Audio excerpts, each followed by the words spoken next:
A traição no coração de São Paulo. Dediquei 30 anos sólidos a esta empresa, trabalhando com todo o meu coração e empenho incansável em cada projeto. Ninguém liderou mais projetos do que eu. No entanto, nas listas de promoção, eu nunca estava. Se algo corria mal, a culpa era sempre minha. Todos os cargos-chave em nosso departamento eram ocupados por parentes do chefe. Eles tratavam a construtora Barroso como seu playground pessoal, e quem estivesse no caminho do dinheiro deles era sumariamente demitido. Naturalmente, fui a primeira a ser dispensada. Fui diretamente ao meu chefe, Renato, para exigir explicações.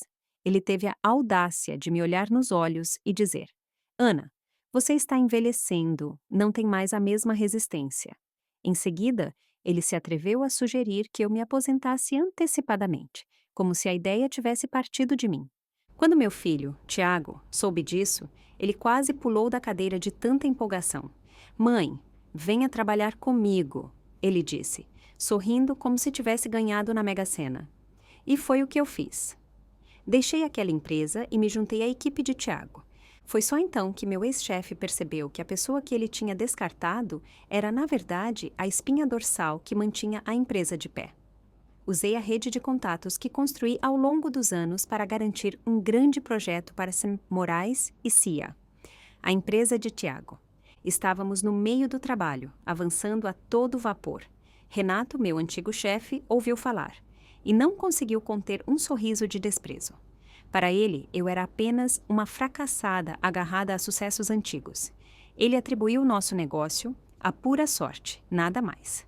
Enquanto isso, seus parentes na construtora Barroso tornavam minha vida um inferno, criticando tudo o que eu fazia. Tiago não suportava isso. Mais de uma vez, ele tentou me convencer a sair. Mãe, este lugar não te merece, você já deu o suficiente. Mas eu fiz as contas. Entre aposentadoria, indenização e plano de saúde, havia R$ 600 mil esperando por mim. Eu cerrei os dentes e disse a mim mesma que aguentaria por mais 6 meses. Mas nem cheguei a isso. A secretária de Renato, para ser honesta, sua amante, que na verdade era filha de um primo distante, tinha uns 27 ou 28 anos. Para garantir minha vaga, Patrícia checou meu salário. Então, com um sorriso doce, ela sugeriu a Renato que me manter era um erro financeiro. A partir daí, Renato ficou implacável. Horas extras se tornaram a nova normalidade. Fins de semana, coisa do passado. Meu salário estava sempre em processamento. Eu sabia exatamente o que ele estava fazendo. Ele tentava me forçar a sair sem me demitir diretamente, mas eu estava de olho no dinheiro. Se me deviam algo, eu cobraria. Então, mantive a cabeça baixa e aguentei. Esse homem, com quem trabalhei lado a lado por 30 anos, que um dia considerei um amigo, agora era um estranho. Desde que se envolveu com aquela secretária, era como se tivessem trocado ele. Ela sussurrava algo em seu ouvido a cada poucos dias, e Renato começou a me repreender em reuniões na frente de todos. Pequenos erros eram exagerados descontroladamente. Seus parentes, que sempre invejaram meu salário, viram para onde o vento soprava e caíram em cima de mim. Transformaram minha vida em um inferno. Atrasos, acusações mútuas, sabotagem em meu trabalho. Um projeto simples saiu completamente dos trilhos. No final, fracassou. A empresa sofreu perdas de quase R$ 40 mil. Renato explodiu. Ele me arrastou para seu escritório e me atacou. Ana, que diabos está acontecendo com você? Ele gritou. Você está tão velha que não consegue mais dar conta nem de um projeto simples? Mantive minha voz calma e tentei explicar. Renato, a culpa não é minha. A equipe se recusa a me seguir. Eu não pude terminar a frase. De repente, ele pegou uma pasta em sua mesa e a atirou em meu rosto. Eu não esperava que ele me atacasse, então não me movi. A borda afiada da pasta me atingiu bem na testa, rasgando a pele. O sangue escorreu. Mas não foi a dor que me atordoou, e sim o choque. Renato havia levantado a mão para mim. 30 anos lado a lado. Por um momento, a expressão em seu rosto mudou. Talvez culpa, talvez não. Mas qualquer expressão desapareceu imediatamente. Ele me encarou com frieza. Vá à clínica e cuide disso. Amanhã, às 8 horas, quero um plano de recuperação na minha mesa. Se não, você sabe o que isso significa. E foi isso. Assim, ele me deixou ir.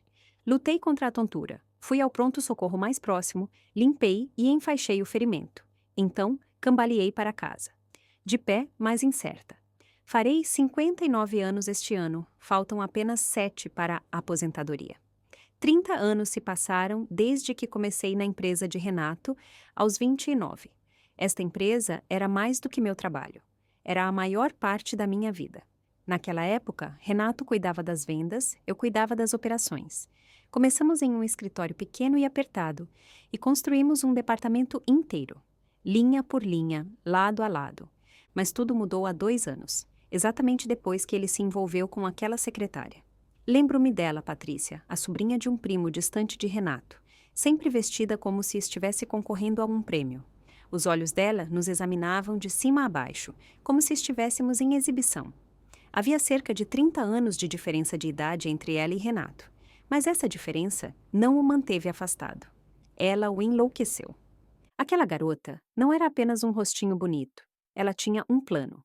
Ela conquistou o coração de Renato em pouco tempo e encheu a empresa com toda a sua família. O resultado?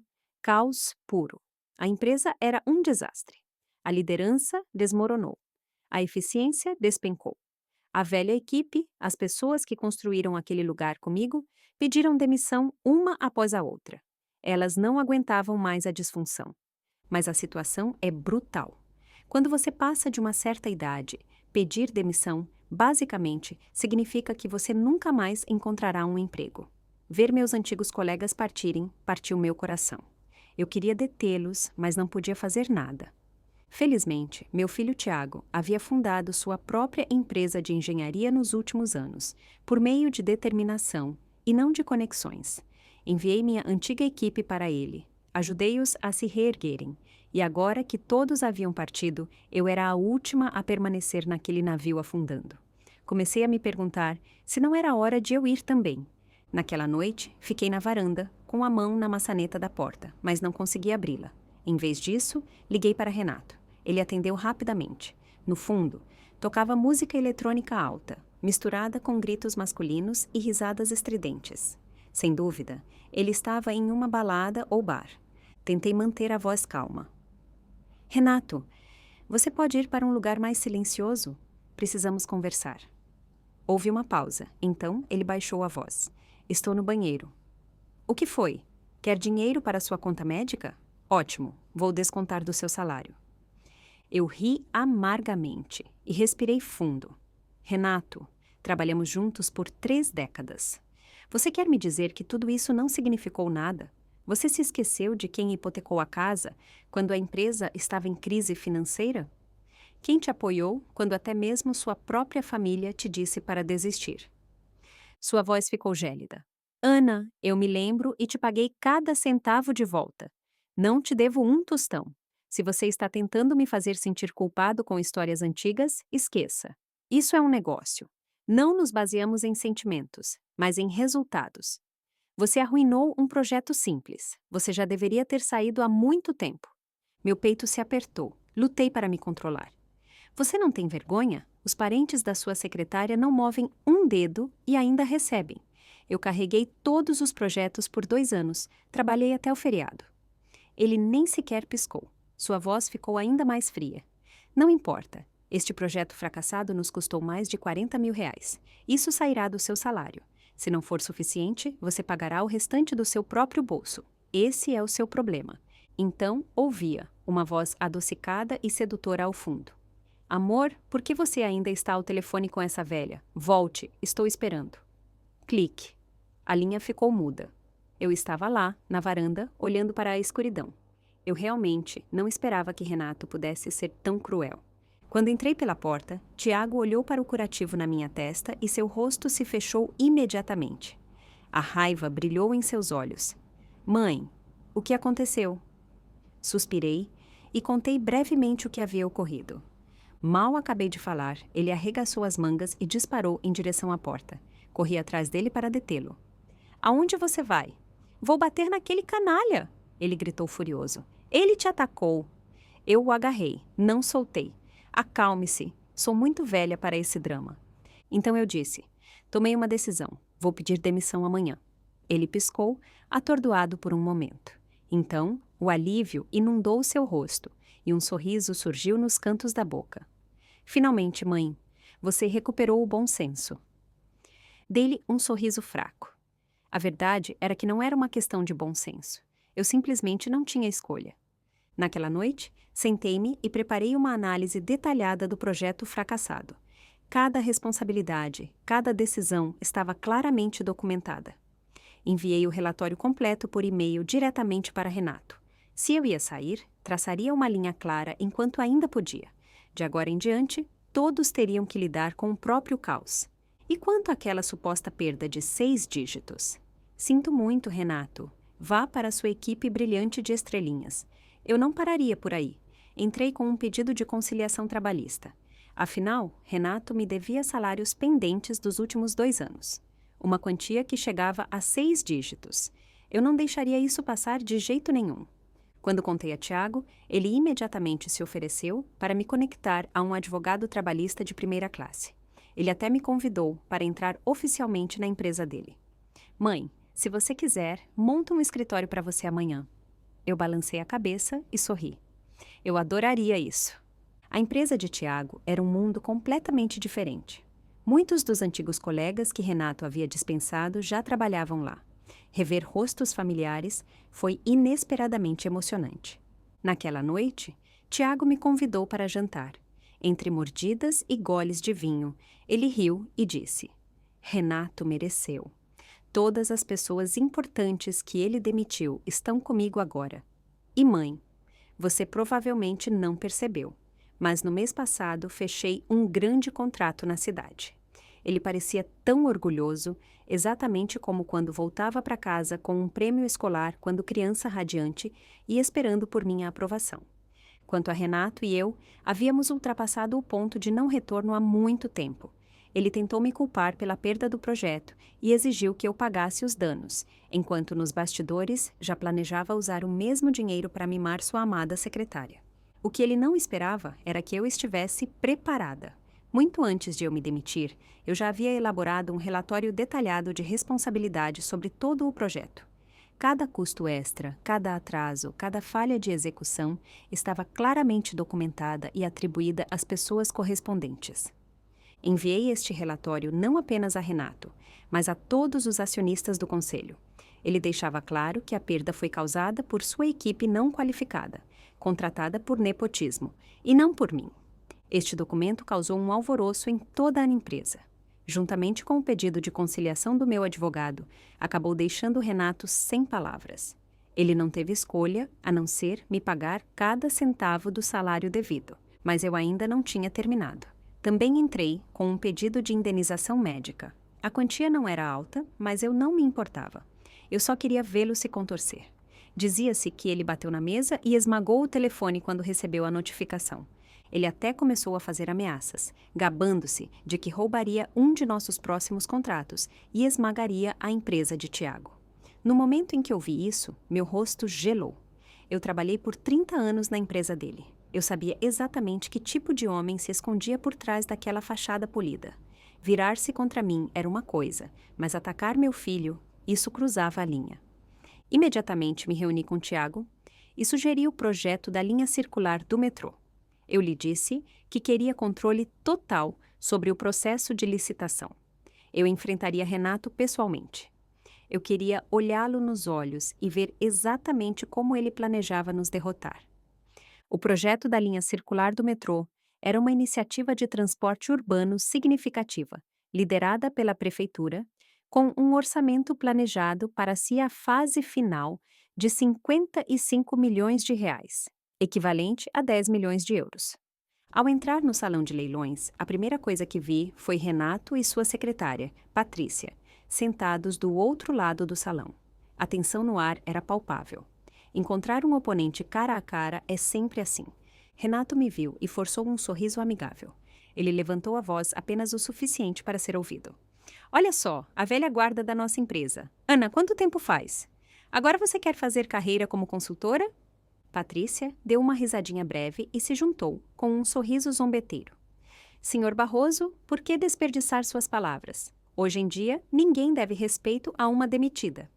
Tirei um fiapo da manga do meu blazer e respondi calmamente e com firmeza.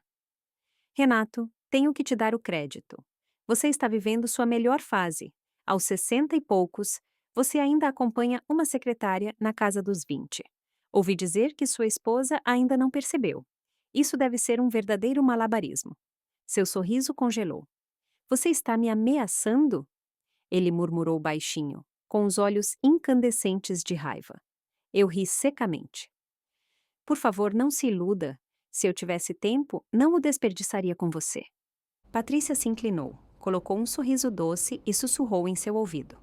Amor, não se irrite. Ela é apenas uma fracassada. Estamos aqui para ganhar este contrato, não para discutir com qualquer um. Ela piscou os olhos e deu um tapinha em seu braço, como se estivesse acalmando uma criança mimada. E como que por comando, o humor de Renato se acalmou um pouco. Ele tossiu levemente. Você tem razão, não vale a pena. Vamos nos concentrar. O salão estava cheio de representantes de empresas, mas apenas 2 empresas eram verdadeiras concorrentes. A construtora Barroso, de Renato, e a empresa do meu filho, Moraes e Cia. As outras estavam ali apenas para assistir e talvez aprender algo.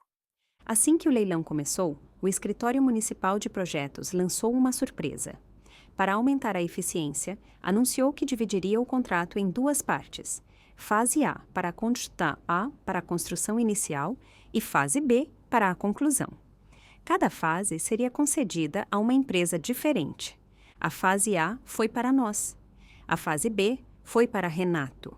Seu rosto escureceu imediatamente. Ele havia apostado no projeto inteiro. Receber apenas a metade foi um golpe duro. Então, o administrador principal deu o golpe final. Soubemos do seu recente fracasso de projeto, Sr. Barroso. Este é um projeto crucial. Não podemos nos dar ao luxo de mais um risco. Se você quiser permanecer no jogo, mostre que está falando sério. Caso contrário, teremos prazer em dar uma chance a equipes mais jovens. A sala ficou em silêncio mortal. Mantive a cabeça baixa, folheando minhas anotações, mas notei como meus lábios se curvaram em diversão. Pelo canto do olho, vi o maxilar de Renato se apertar tanto que pensei que ele fosse quebrar um dente. Algumas dívidas não precisam ser cobradas. A vida tem uma maneira de acertar as contas, mas o melhor veio um mês depois. Eu acabara de chegar ao escritório quando Tiago invadiu, praticamente tremendo de riso contido. Mãe, tenho algo hilário. Adivinha o que Renato fez? Eu levantei uma sobrancelha sem morder a isca. O quê? Ele tentou roubar nossos planos. Tiago me puxou para uma cadeira e baixou a voz, mal conseguindo esperar para soltar. Ele ligou para um de nossos ex-funcionários, sabe? Aquele que ele demitiu. Ele fez perguntas técnicas, como se estivesse desesperado. E adivinha o que o cara disse? O quê? Você não tem mais engenheiros de verdade e está ligando para alguém que você demitiu para pedir ajuda? Renato entrou em pânico, começou a implorar, dizendo: se o cara o ajudasse, ele lhe pagaria 50 mil reais de honorários de consultoria. O cara aceitou o dinheiro imediatamente, embolsou e depois o bloqueou em todos os lugares. Eu ri alto, mexendo suavemente no meu café. Ele mereceu, toda essa velha turma. Renato os fez trabalhar como cães por anos e depois os descartou como lixo. Tiago sorriu, mas uma pitada de preocupação passou por seu rosto. Ainda assim, 50 mil reais não é brincadeira. E se Renato acusar nosso homem de extorsão? Se ele estragar o projeto, podemos ser atingidos. Eu dispensei a ideia, tão calma como sempre. Não se preocupe, eu conheço essas pessoas. Nenhuma delas é fácil de manipular e nenhuma faz bobagem. Na verdade, Renato teve um acesso de raiva a portas fechadas. Mas no final, ele engoliu seu orgulho.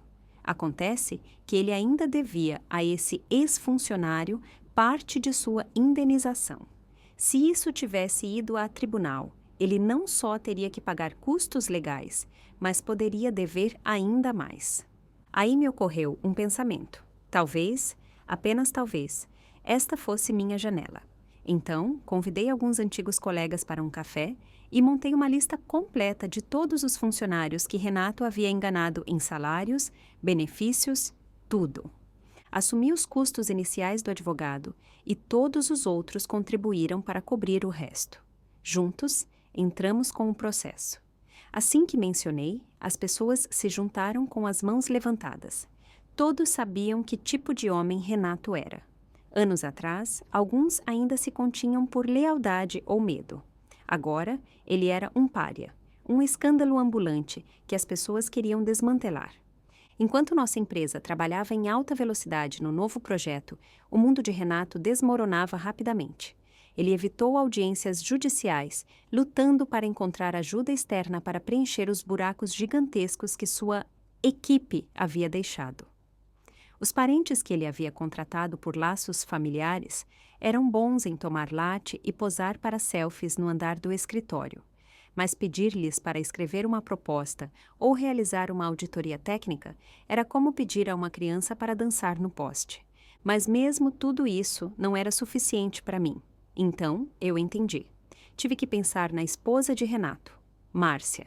Eu não conseguia parar de pensar em como ela quase perdeu a compostura na licitação quando insinuei que ele estava saindo com uma secretária na casa dos 20. Aquela expressão em seu rosto ficou gravada na minha memória, e isso me deu uma ideia. Entre em contato com Márcia Barroso, a única esposa legal de Renato. Para ser honesta, eu não estava totalmente preparada para vê-la novamente. Depois de todos aqueles anos, ela não havia mudado nem um pouco. Ela devia estar na casa dos 60, vestida com um vestido preto sob medida e uma blusa branca impecável. Seu cabelo grisalho e curto exalava elegância discreta. No momento em que ela entrou na cafeteria, parecia que a sala inteira ficava em silêncio. Ela se sentou na minha frente. Sua voz era firme. Ana, o que a levou a me contatar? Há quanto tempo não conversamos? Eu assenti. Sim, desde que você deixou a empresa. Sua expressão se apertou levemente. E por que agora? O que você quer de mim? Sorri calmamente e deslizei meu celular para ela. Márcia, não estou aqui para causar problemas. Eu só queria te mostrar algo. Tudo o que preciso dizer está aqui. Ela hesitou por um momento. Depois tocou na tela. Imagens apareceram. Capturas de tela de mensagens, fotos de Renato e Patrícia se encontrando secretamente, extratos de cartão de crédito, recibos. Esperei, esperando pelo menos um indício de indignação. Mas Márcia nem sequer piscou. Seus olhos deslizaram pela tela com fria indiferença. Talvez um toque de surpresa, talvez um lampejo de desprezo, mas não a emoção, a humilhação ou a raiva que eu esperava. Ela bloqueou o telefone, empurrou-o de volta e disse rispidamente: Você me trouxe até aqui só para me mostrar isso? Sua reação me desorientou. Eu hesitei. Bem, não apenas isso, mas... Ela me interrompeu com um tom frio e cortante. O que quer que Renato esteja fazendo por aí é problema dele. Não tem nada a ver comigo. Não era indiferença. Era algo mais frio. Uma mulher que já havia experimentado o pior e saído congelada. Quando me casei com ele, Ana, eu sabia que este dia chegaria. Nada disso me surpreende. Naquele momento, entendi por que ela nem sequer piscou diante das provas. Havia coisas que ela não dizia, mas eu as ouvia alto e claro. Quando essa empresa ainda estava começando, nós três, ela, Renato e eu, a construímos juntos. Éramos conhecidos como o Trio de Ferro. Superamos os clientes mais difíceis e os negócios mais feios juntos. Márcia tinha uma carreira promissora, até que, de repente, renunciou no final dos 30 e se casou com Renato, que era o CEO na época. Eu nunca tinha entendido totalmente a decisão dela. Ela poderia ter se casado com alguém que a visse como igual, que a ajudasse, em vez de a colocar em uma gaveta. Em vez disso, ela se casou com o homem que mais tarde a transformou em dona de casa e depois a traiu. Mas talvez, em seus olhos, eu fosse a única que não entendia a realidade. Márcia tomou um gole de café e falou tão calmamente como sempre. Meu primeiro casamento foi por amor. Não terminou bem. Quando as coisas ficaram financeiramente melhores, o amor desapareceu. E ele também. Ele me traiu. Desta vez, decidi não ser tão estúpida. Renato tem dinheiro. Casei-me com ele por estabilidade. Enquanto os depósitos chegarem na minha conta todos os meses, Ana, não me importo se ele tem uma amante ou 8. Assenti lentamente, estranhamente impressionada com sua clareza. Você é honesta e pragmática. Mas sua próxima declaração fez o ar parar. Só os tolos se deixam usar como armas, não é? Meu coração deu um salto. Antes que eu pudesse responder, ela pousou a xícara e continuou. Ouvi as histórias sobre o projeto fracassado, sobre como você rouba pessoal dele para a empresa do seu filho, e agora você está aqui. O que você espera? Que eu vire a mesa, invada o escritório dele e incendeie tudo com ele lá dentro? Ela sorriu levemente, balançou a cabeça. Ana, eu não sou aquela que se deixa levar por sentimentos. Renato é meu marido. Eu posso não o amar mais, mas estamos conectados. Você realmente acha que eu a ajudaria a arruiná-lo? Abri a boca, sem saber o que dizer, mas ela já estava de pé, tirando um lenço de seda da bolsa e limpando as mãos. Parece que você procurou a mulher errada, Ana. Então, sem dizer mais nada, ela pegou o copo, inclinou-o lentamente para a frente e despejou meia xícara de água gelada sobre a mesa na minha frente. Espirrou, encharcando a manga da minha blusa. Fiquei sentada, em silêncio, observando-a partir. Percebi que às vezes não se trata de certo ou errado. Trata-se da direção. Márcia e eu nunca seguimos o mesmo caminho. Ela escolheu segurança em vez de paixão, apostando em uma vida que não mudaria muito. Talvez eu devesse respeitar isso, mesmo que eu nunca tomasse essa decisão. Embora Márcia tenha recusado minha oferta de colaboração, eu não estava disposta a desistir. Aquela pequena voz dentro de mim estava batendo na minha porta novamente. Por que não começar algo próprio? E foi o que eu fiz. Logo após o encontro com Márcia, mergulhei de cabeça no projeto. Se eu quisesse competir diretamente com Renato, a maneira mais direta era concluir nossa parte do contrato da empresa sem problemas e antecipadamente. Eu queria mostrar a todo o setor quem eram os verdadeiros profissionais. Neste ponto, a empresa de Renato era praticamente uma casca vazia. O último projeto fracassado já havia danificado sua reputação. Se este também falhasse, não sobraria muito da construtora Barroso.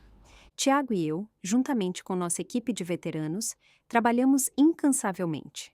Revisamos planos, reconstruímos modelos e polimos cada detalhe.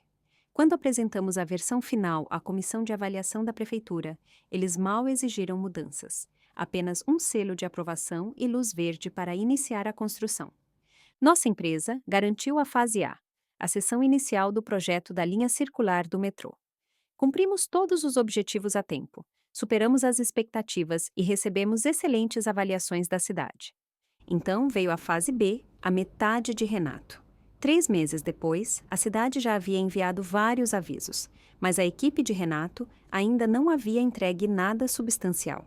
Metade de sua equipe técnica havia partido. Ele não podia pagar para contratar substitutos. Quando ele tentou rastejar para os ex-funcionários, eles cobravam por consultoria e o abandonavam assim que o cheque era descontado. Subempreiteiros trouxeram ainda mais dores de cabeça. E então, Márcia perdeu a paciência.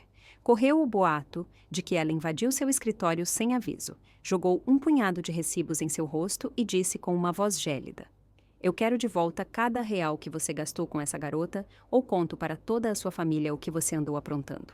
Renato estava encurralado. Patrícia não era apenas um caso. Ela era a filha de sua prima distante.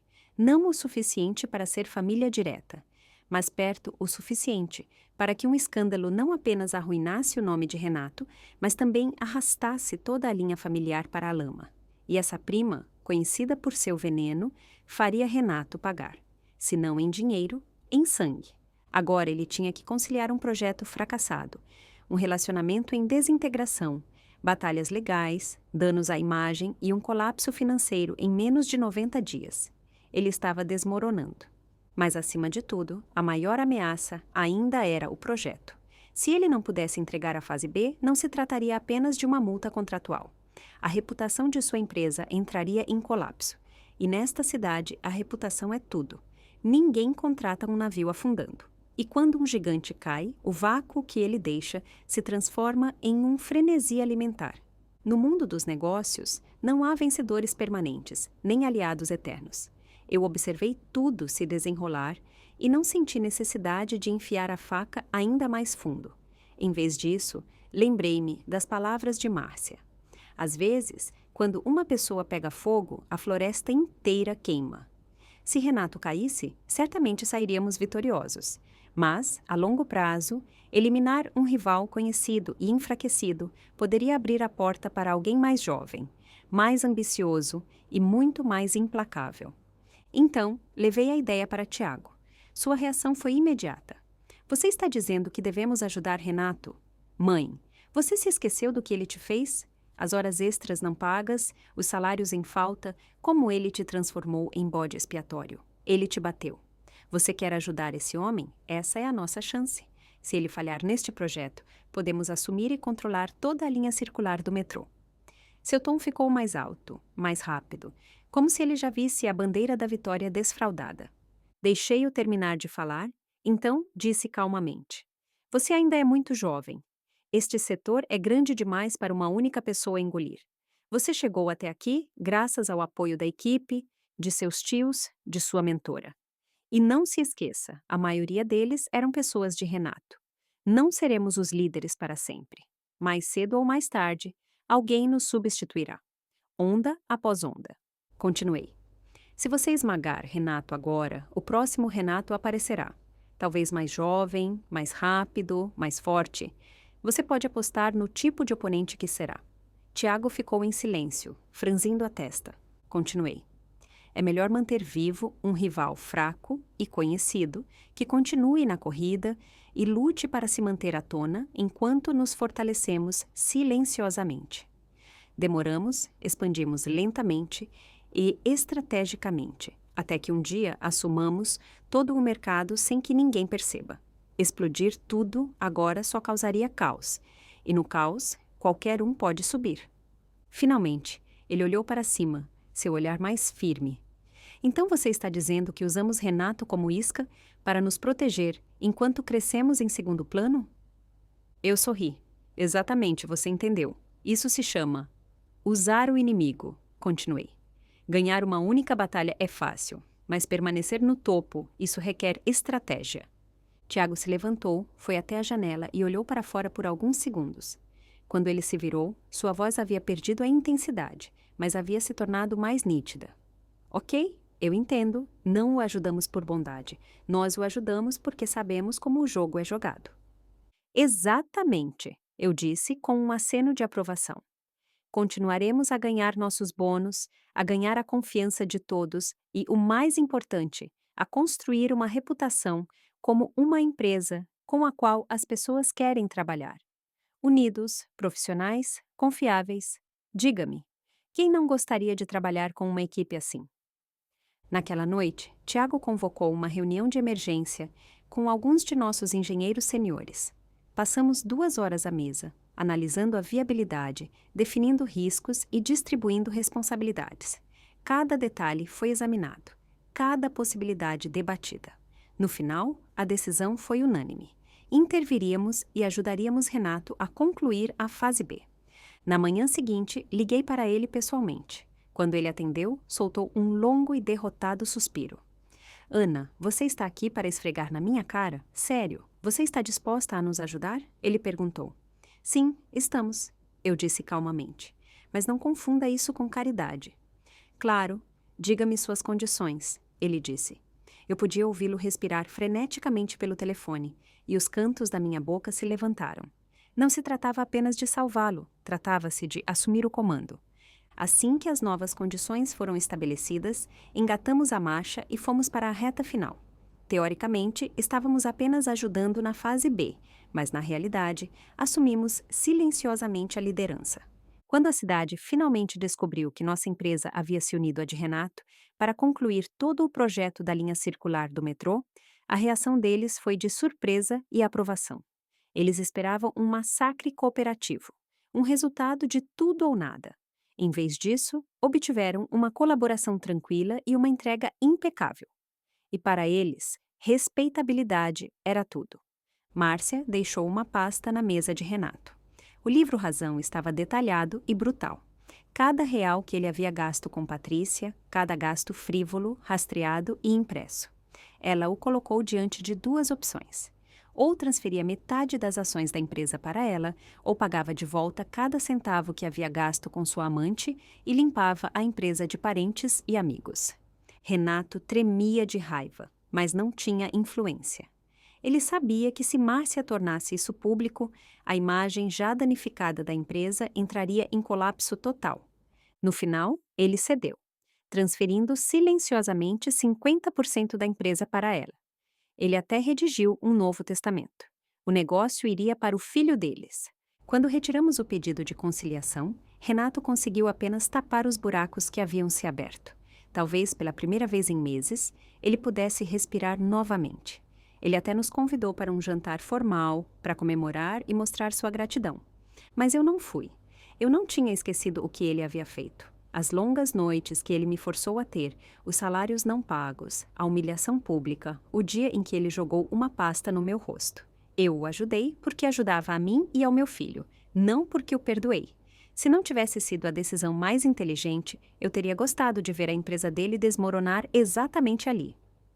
Algumas semanas após a conclusão do projeto, a cidade lançou outra licitação, maior que a anterior, com ainda mais financiamento e visibilidade. Desta vez, éramos o empreiteiro principal, a empresa de Renato, um parceiro secundário. Ficamos com a carne, ele com os ossos. Recursos, controle, lucros, reputação, tudo havia mudado. E assim, a empresa de Tiago se tornou o novo padrão na indústria. E Renato, ele ainda estava lá, agarrado a antigos favores, tentando se manter relevante. Naquela noite, ele me ligou de repente e perguntou se eu queria sair para jantar com ele. Ele disse que queria apenas colocar o papo em dia, como velhos amigos. Eu pensei que seria uma conversa de negócios, talvez algo sobre o projeto. Mas o lugar que ele escolheu me surpreendeu. Uma pequena churrascaria de esquina com mais de uma década de idade, um pouco caindo aos pedaços, sempre barulhenta, mas cheia de calor. Um daqueles lugares que evocam nostalgia. O que eu não esperava era que ele trouxesse Márcia. Este lugar lhe parece familiar? Disse Renato, enquanto me servia um copo de cerveja artesanal, sorrindo como se fôssemos 20 anos mais jovens. Naquele ano em que não podíamos pagar os salários, você se lembra? Jantamos aqui. Eu assenti, aceitei a bebida. Claro que me lembro. Naquela noite, você comprou para Márcia e para mim o sanduíche de carne especial da casa. Você jurou que um dia seríamos ricos. Renato riu, seus olhos semicerrados. Não sabíamos muito naquela época, só queríamos conseguir o próximo emprego. Ninguém estava de guarda. Tomei um gole de cerveja, tão forte como sempre. Você pode agradecer à sua charmosa secretária por isso ter mudado. Se ela não tivesse passado os dias incitando os parentes dela a me forçar a sair, talvez eu nunca tivesse ido embora. Ele se sentou furioso. Você está certa. Completamente certa, Ana. Sinto muito, mas a culpa é minha. Ele virou o copo de uma vez, segurando-o de cabeça para baixo como uma criança que quer provar que está realmente vazio. Às vezes, ele podia ser um completo idiota. Eu levantei meu copo com um sorriso irônico para a amizade. Márcia, sentada ao meu lado, nos observava em silêncio, brindando. Seu rosto era impenetrável, entre pensativa e reservada. Então, assim que a situação estava ficando estranhamente civilizada, Renato se levantou de repente e exclamou: Esqueci de alimentar o cachorro. Ele se virou para Márcia, os olhos arregalados, com uma urgência fingida. Amor, fique e converse com Ana. Tenho que ir cuidar do filhote. Eu pisquei. Desde quando você tem um cachorro? Mas ele já estava acenando, inventando uma desculpa apressada e desapareceu sem olhar para trás. Eu ainda estava tentando descobrir o truque que ele estava aplicando quando Márcia puxou a cadeira um pouco para mais perto. Ela segurava sua taça de vinho com graça. Sua postura era calma e serena. Mas em seu olhar havia uma nitidez que não me escapou. Ela tomou um gole, pousou o copo cuidadosamente. Tiago está bem. Ele é um jovem inteligente. Eu a olhei, mas não respondi. Sua empresa está crescendo rapidamente, ela acrescentou, observando-me atentamente. Eu me calei. Ela fez uma pausa. Depois continuou. Ele tem sua determinação e o impulso de uma geração mais jovem. Finalmente, respondi em um tom neutro. Então este jantar foi para parabenizar meu filho? Ela balançou a cabeça. Não estou aqui para falar de negócios. Seus olhos encontraram os meus. Você vê isso tão claramente quanto eu. Renato está exausto. Ele finge que isso é uma parceria, mas está lutando para recuperar o controle. A verdade é que ele não consegue nem mesmo liderar o próprio filho.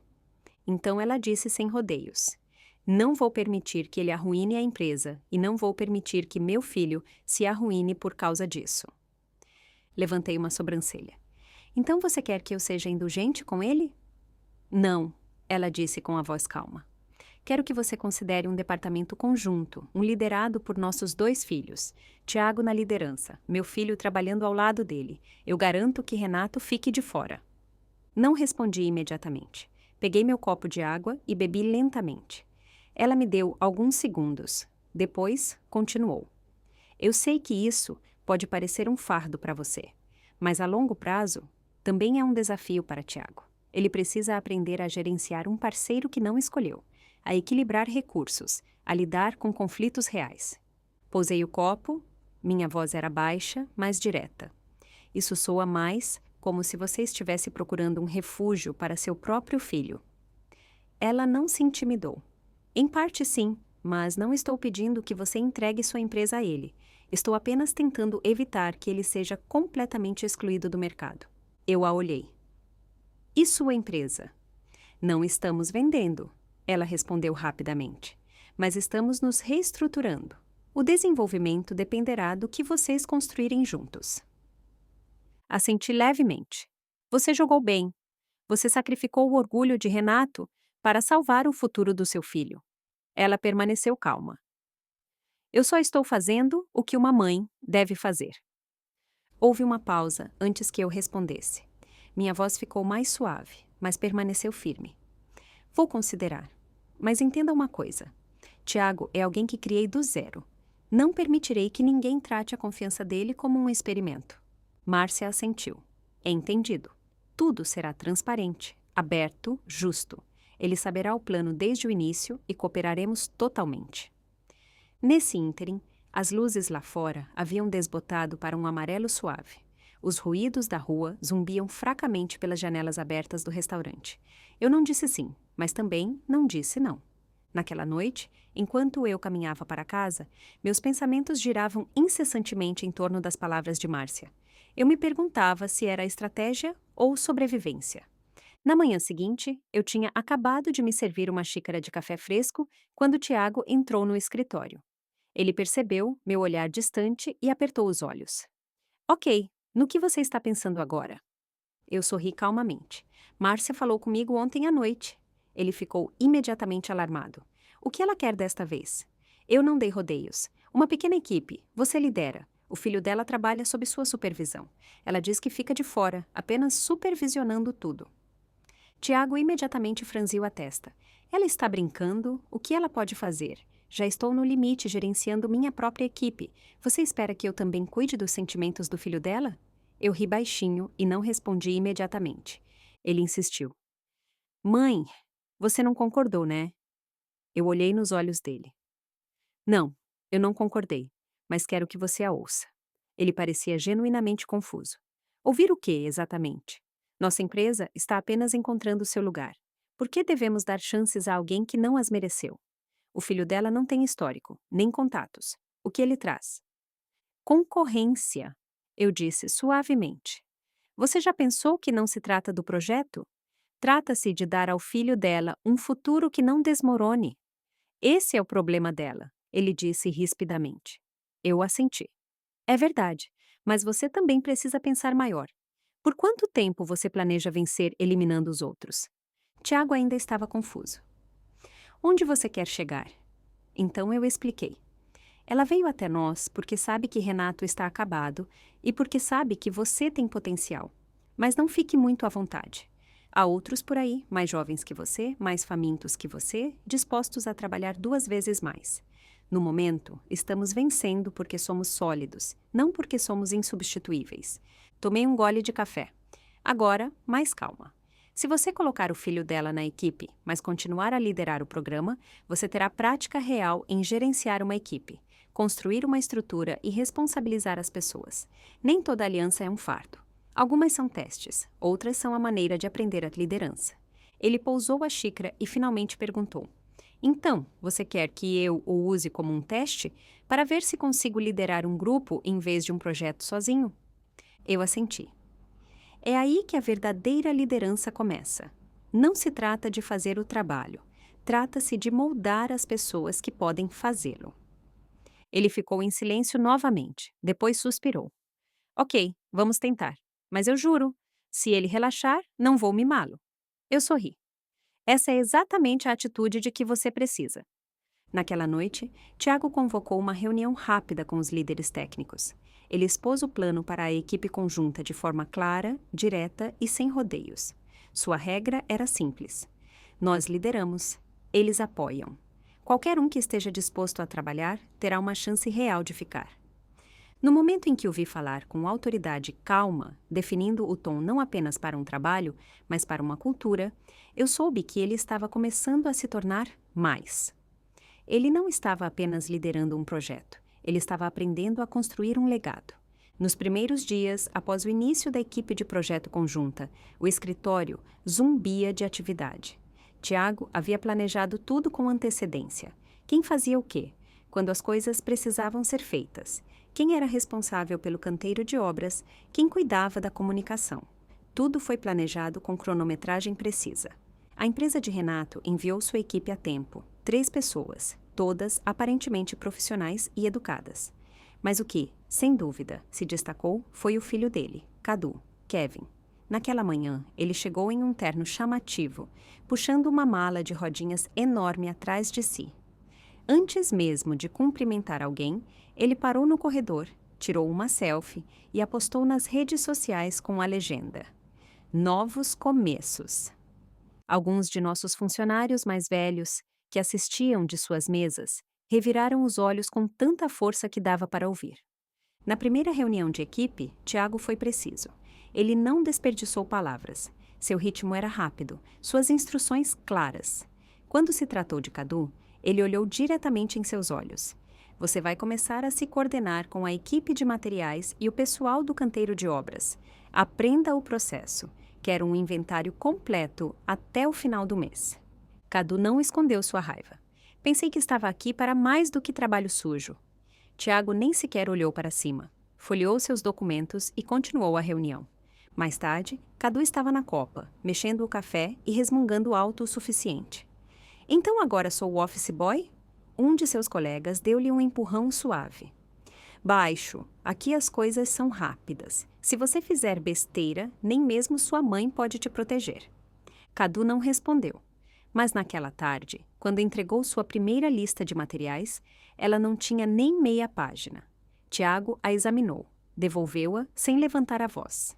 Pegue de volta e faça direito. Este trabalho não é tão fácil quanto parece. Cadu pegou o papel, saiu com o maxilar cerrado e o rosto escuro. Por acaso, eu estava lá em cima, perto da janela, e vi tudo. Ele saiu da sala de reuniões com um olhar flamejante e lábios firmemente cerrados. Enquanto isso, Tiago permaneceu calmo, revisando arquivos como se nada tivesse acontecido. Após apenas uma semana, Cadu já estava no fundo do poço. Ele tinha uma ladainha de reclamações. Ele tinha que fazer tudo, aprender tudo. Ninguém se importava com suas opiniões. Nas reuniões, ele era sempre designado para as tarefas mais difíceis. Visitas ao canteiro de obras, reescrever relatórios, viagens de logística. Para ele, tudo parecia uma longa farsa. Nesta sexta-feira, pouco antes do horário de encerramento, ele ligou para Márcia e pediu um encontro. Eles se sentaram em uma cafeteria por quase 2 horas. Mãe, ele não me respeita, disse Cadu, tentando manter a voz baixa, mas estava furioso. Ele me trata como um estagiário, me envia para tarefas de campo, me sobrecarrega com tarefas chatas e depois me expõe na frente de toda a equipe. Márcia não disse nada. Cadu insistiu.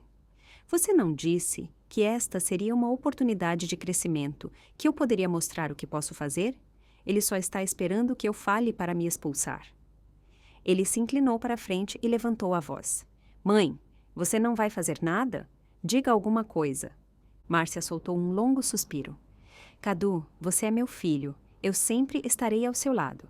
Mas no momento, você está trabalhando na empresa de outra pessoa.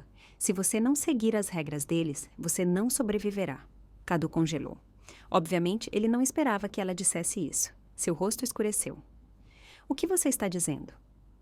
Estou dizendo, ela disse calmamente. Talvez seja a hora de você aprender a se adaptar, em vez de esperar que todos os outros se curvem a você. Seu tom não era áspero, mas firme, honesto. Cadu a encarou por um momento. Depois bufou, levantou-se e saiu, deixando seu café intocado na mesa. Márcia não conseguia afastar sua preocupação. Ela conhecia o temperamento de seu filho, impaciente, orgulhoso, sensível.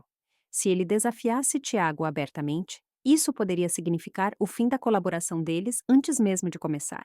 Então, na manhã seguinte, ela apareceu pessoalmente no escritório, dizendo que estava lá apenas para verificar o progresso da equipe do projeto.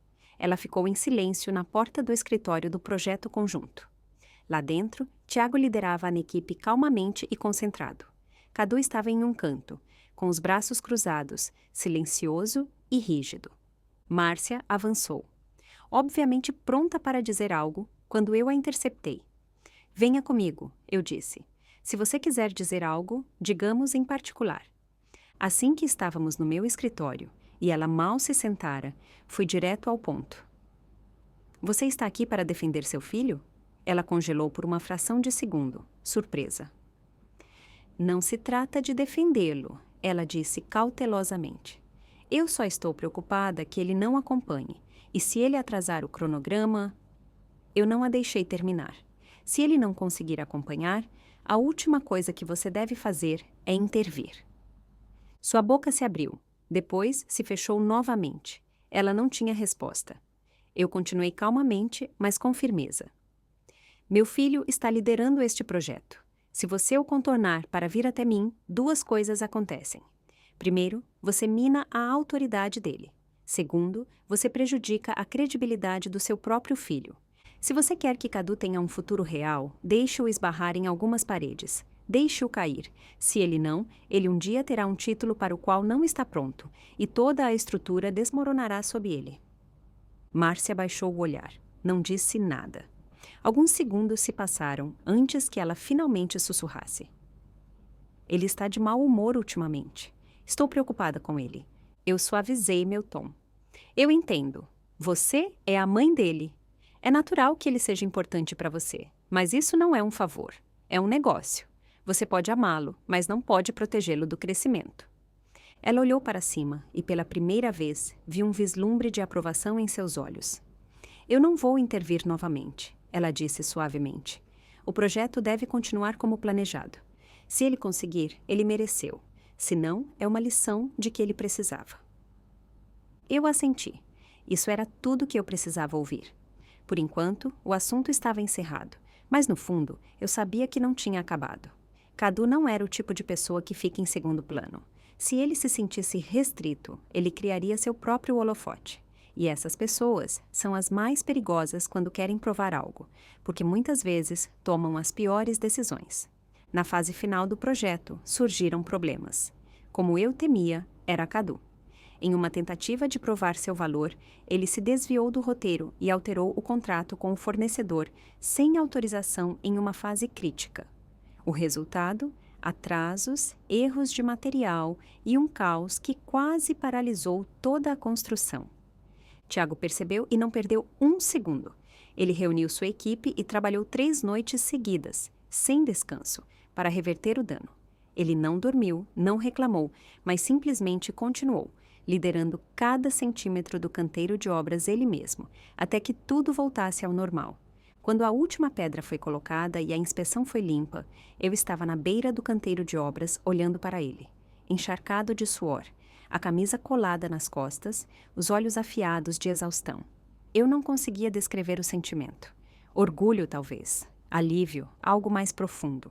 O projeto foi concluído, entregue contra todas as probabilidades, e o resultado superou as expectativas. Os representantes da cidade ficaram entusiasmados. Lá no canteiro de obras, Tiago assinou o próximo contrato. Maior, mais ousado, mais complexo. Cadu, por outro lado, foi silenciosamente removido da equipe. Márcia não se opôs. Ela mesma o trouxe ao meu escritório, calma e serena. Meu filho, ela disse, não foi feito para este caminho. Ela olhou nos meus olhos, sua voz mal um sussurro. Seu filho venceu. Eu balancei a cabeça. Não se tratava de vencer ou perder. Ele estava simplesmente pronto. Márcia assentiu lentamente. Vou procurar outro caminho para ele. Ele não estará mais no seu caminho. Quando ela saiu, não mostrou ressentimento. Apenas se despediu com um simples obrigada. Eu a observei partir e senti algo mudar dentro de mim. Algumas batalhas não precisam ser travadas para saber quem permanecerá no final. Esse foi o momento em que tomei minha decisão. Eu me aposentei. Afastei-me de projetos, orçamentos, decisões de pessoal e parei de guiar Tiago. Ele se sentou comigo no escritório por um longo tempo, em silêncio. Finalmente, ele perguntou: Mãe, você realmente não vai mais me ajudar? Eu sorri. Querido, você cresceu mais rápido do que eu jamais poderia ficar. Eu poderia ficar por mais alguns anos, claro, mas não é necessário. Ele baixou o olhar e soltou uma risada baixa. Meio alívio, meio hesitação. Naquela noite, pela primeira vez, ele me convidou para uma festa que a equipe mais jovem estava organizando. Fiquei perto do fundo do salão e o observei subir ao palco. Ele apresentou a equipe, agradeceu aos clientes, contou algumas piadas. Ele parecia autoconfiante, claro, caloroso. Ele sabia exatamente o que estava fazendo. Alguém ao meu lado se inclinou e disse: Seu filho é impressionante. Eu sorri. Sim, ele é mesmo. Quando o evento terminou, Tiago veio até mim e tocou suavemente seu copo no meu. Mãe, ele disse, você sente paz agora? Eu assenti. Sim, você se tornou alguém em quem se pode confiar. Ele parou, então olhou para mim, sua voz suave. E agora? Pensei por um momento. Comprar flores, talvez adotar um gato, fazer o que me agrada. O resto é seu. Ele levantou o copo um pouco mais sério. Obrigada, mãe, por me trazer até aqui. Não respondi com palavras. Apenas toquei meu copo no dele pela última vez e fui em direção à porta. O ar noturno estava fresco e quieto contra minha pele. Eu soube naquele momento que a batalha mais difícil da minha vida não tinha nada a ver com Renato ou com as pessoas que tentavam